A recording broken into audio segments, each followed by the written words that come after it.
What's up, fellow holiday cheerful Scroogey children of stuff, words, things? I have a degree in communication.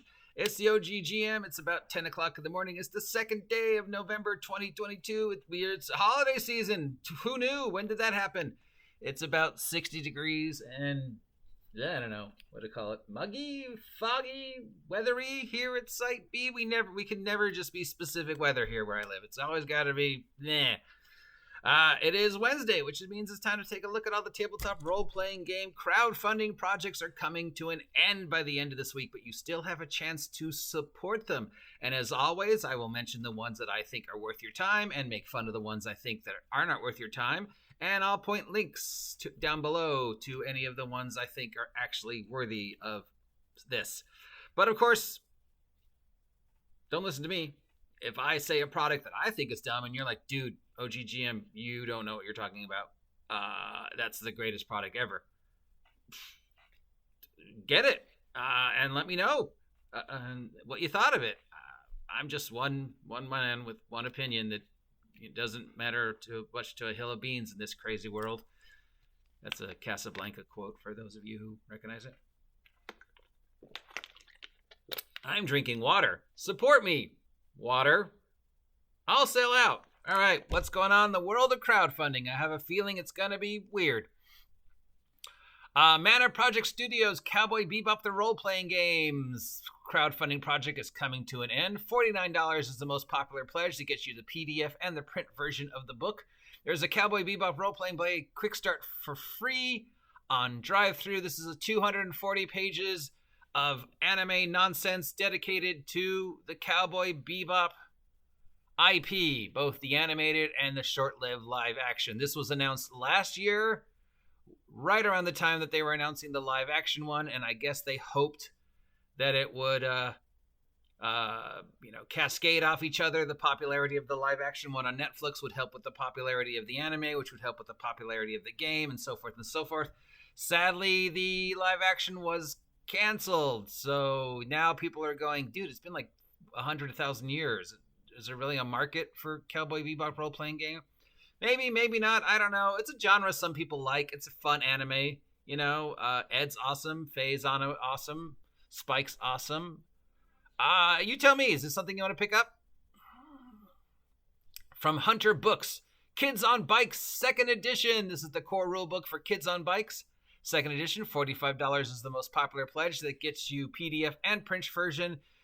This is a genre that encompasses the whole thing of like Paper Girls / Tales from the Loop / Stranger Things.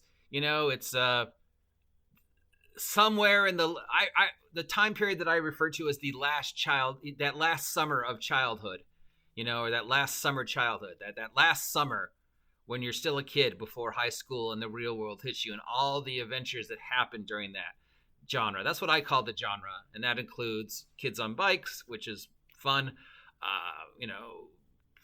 Stranger Things, Tales from the Loop, Paper Girls, just anything Scooby-Doo, anything where the kids are out dealing with everyday regular life as well as heightened regular life like robberies as well as supernatural shenanigans. So yeah, check it out. I highly recommend it. From Pinnacle Entertainment, we have Pine Box Middle School and the Horror Companion double feature. This is for Savage Worlds. $200 is the most popular pledge that gets you the print version and the PDF of the box set. The print version of the box set, including all the books, cards, tokens, maps, and etc. This is two Savage Worlds products under the horror theme.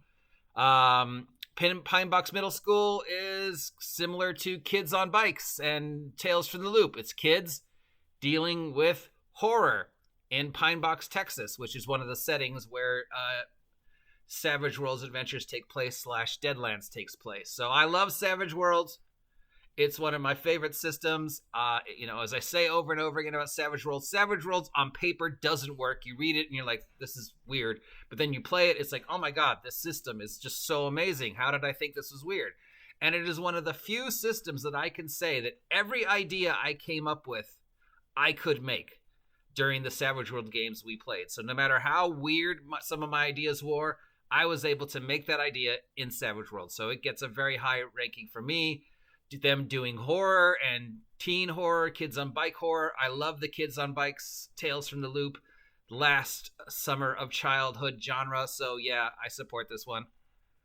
From Mythic Grove, we have the Session Zero system. We talked about this the other day. It's a source book. $10 gets you the PDF. It's a system for maximizing your Session Zero sessions.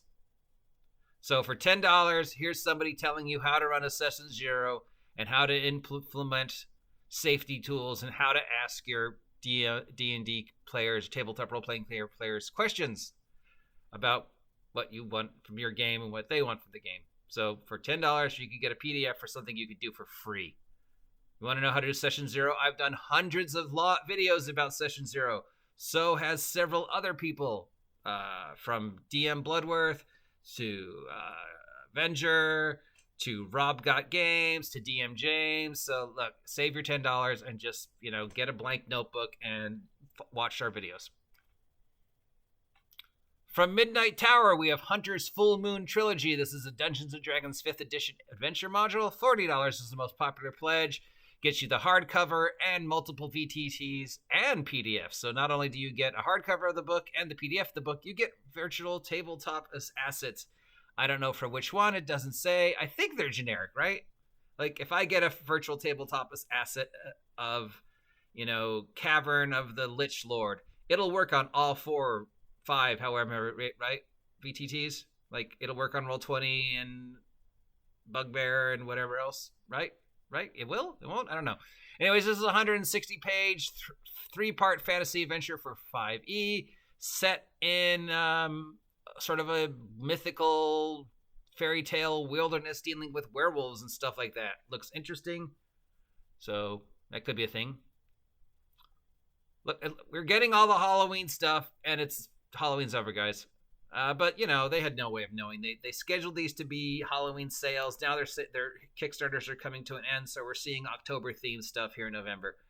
Home, the Haunted House map-building RPG. This is an original system. $40 for the PDF and the print version. This is a map-mapping RPG where your characters explore a haunted house, coming as a rule book with 200 tarot-sized cards, counters, and more for a game where you get maps and you build the maps while you're playing. This sounds a lot like a board game I've heard of. Oh yeah, it sounds like a lot like Betrayal on the House on Haunted Hill. Or yeah, if you want a map for a haunted house, you could just get it for free on Google. Just Google Maps, Winchester Mystery House. Done. Bam. Onyx Path Publishing is bringing back Scion once more time. We have Scion God.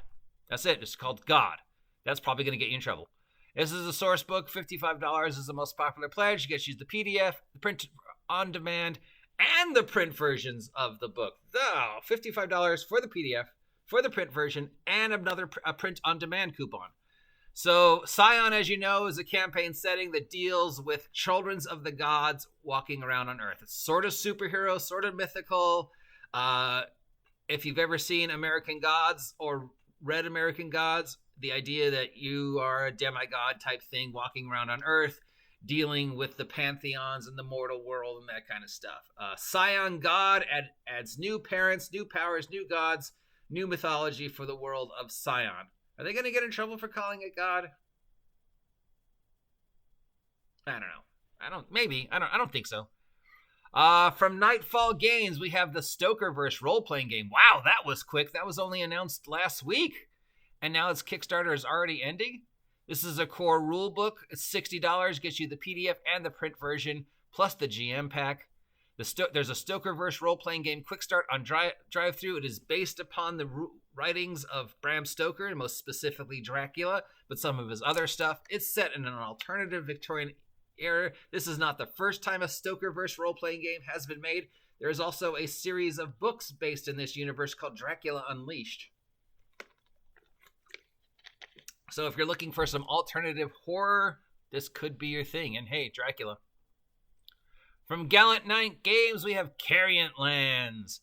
This is a survival horror sword and sorcery OSR role-playing game. It's a core rulebook for $50, gets you the PDF and the print version of a Doom grimdark fantasy world using an OSR system where you wander around a survival horror world thing. All right, that's it for this week's PDFs. Yes, I know most of them feel like they're Halloween themed.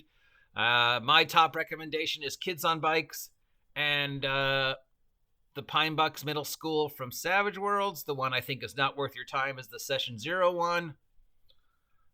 And the Haunted House Building one. Other than that, yeah, that's about it. If any of these stand out to you, let me know. Links down below for the ones I like and the ones I don't like. Let's see. I know we were doing the best game company name contest for a while, but none of these guys really stand out as just that is a really awesome game name for your company. So I don't know, maybe we'll just look at Kids on Bikes as this week's special interest preview documentary gaming company thing. Words. It's hard to believe I have a degree in communication. I used to do this professionally, isn't it? Anyways, that's it for today. I am the OGGM. If you appreciate this content, let me know. Consider subscribing if you haven't subscribed yet. Check out my links and my merch. Have a safe, happy holidays. Stay warm, stay dry, and stay out of my stuffing.